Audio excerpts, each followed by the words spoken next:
सिंह जंगलाचा राजा होता, पण सगळ्यात जास्त वेळ तो झोपलेला असायचा. जंगलात सगळे प्राणी त्याला घाबरायचे, कारण त्याची ताकद माहित होती, त्याचा आवाज माहित होता.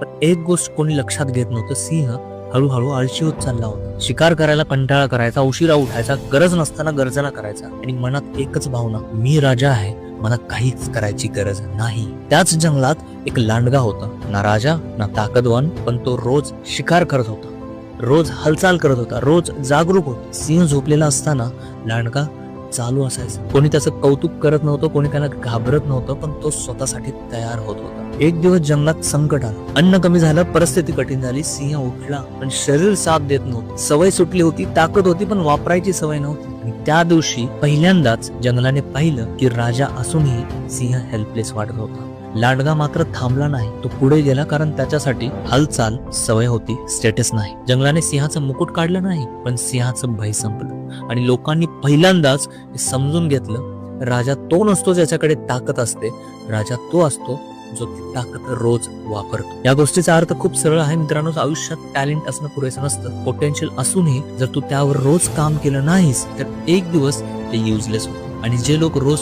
थोडं थोडं पुढे जातात ते कधीच गाजत नाही, पण गरज पडली की तेच उभे राहतात. जर हा व्हिडिओ ऐकताना तुला असं वाटलं असेल की माझ्याकडे ही क्षमता आहे, पण मी सध्या आरामात बसलो, तर हा सिग्नल आहे. कारण आयुष्य तू राजा आहेस की नाही यावर थांबत नाही, तू रोज उठतोस की नाही यावर ठरव. या रीलला नक्की शेअर कर, या रीलला सेव्ह कर.